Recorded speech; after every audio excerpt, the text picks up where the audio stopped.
Welcome. Today, we are going to pull back the curtain on the world of investing. We're going to do that by breaking down the absolute fundamentals, something called asset classes. So let's dive right in. So you've decided you want to invest, but then you're hit with this wall of options. Stocks? Property? Crypto? If you've ever felt that feeling of just being totally overwhelmed, wondering where on earth to even begin, you are definitely not alone. To cut through all that noise, we're going to start with one simple idea, the asset class. Now, the best way to think about these is like the food groups for your money. Each one does something different. Some are for growth, others for stability, and some are just the essentials you can't do without. And just like with food, it helps to have a consistent way to compare these different options, right? So for this explainer, we're going to look at each financial ingredient using the exact same framework. That way, you can see side by side how everything stacks up. And here's that framework. It's really just four simple questions. First, risk. How much could you actually lose? Second, returns. What's the potential upside? Third, liquidity. How fast can you turn it back into cash if you need to? And finally, and maybe most importantly, best four. What is its actual job in your financial meal? All right, let's get into it. First up, Section 1, the foundation. We're going to start with the absolute bedrock of any solid financial plan, good old-fashioned cash. So what exactly is cash for? Well, think of it as your safety net. We're talking about that all-important emergency fund. Enough to cover 3 to 6 months of your living expenses. The goal here isn't to get rich. It's about buying peace of mind and having money ready for short-term goals. But, and this is a big but, cash has a secret enemy, inflation. Just look at this number. If inflation is chugging along at 5% and your savings account is only paying you 3%, you are actively losing 2% of your buying power every single year. Your money is literally shrinking. Okay, so let's pop cash into our comparison table, which we'll be building on as we go. You can see the trade-off clear as day. For cash, the risk is super low and the liquidity is instant, but the returns? Pretty modest. That's exactly why it's best for your short-term needs. Think anything you'll need money for in under 5 years. All right, with our foundation set, let's move on to the second category, the growth engines.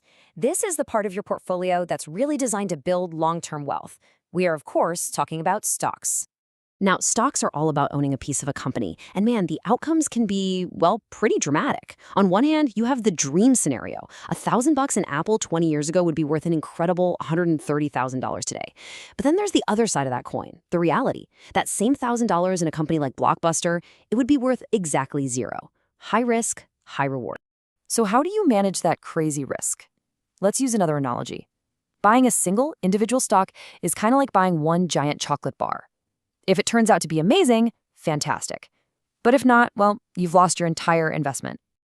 On the other hand, buying an index fund, that's a whole different game. It's like buying a whole box of assorted chocolates. You're not just betting on one company to succeed. You're buying a tiny piece of hundreds of them all at once, like all the companies in the S&P 500. If one chocolate is a dud, it doesn't ruin the whole box.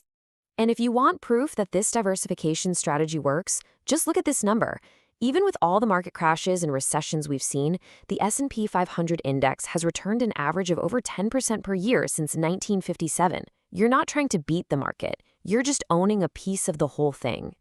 So let's go back to our big table and add stocks to the mix. And you can see a really clear difference here, right? Individual stocks are high risk with massive return potential, which makes them better for a really long time horizon. We're talking 10 years or more. That long runway is key to riding out the ups and downs. Index funds, though, spread out that risk, offering really solid returns over a 5 to 10-year period.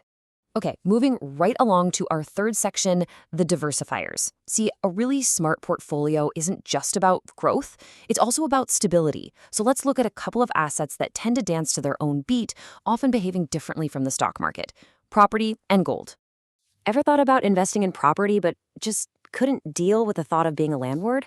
Well, that's where something called a real estate investment trust, or REIT, comes in. You're basically buying shares in companies that own huge properties like shopping centers or apartment buildings. And the best part?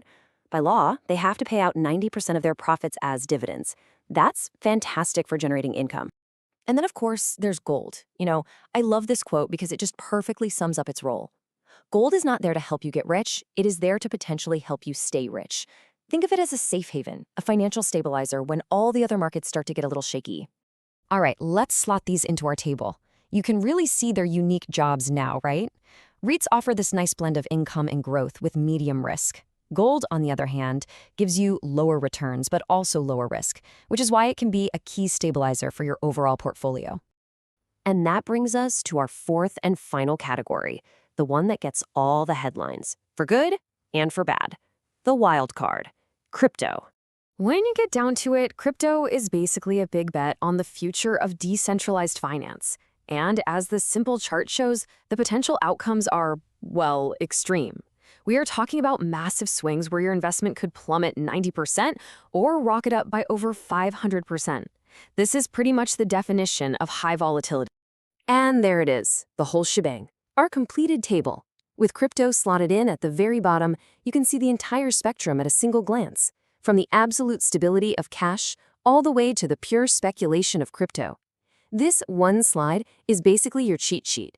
It compares the risk, the returns, and the purpose of all these major asset classes. Feel free to pause and just soak it all in.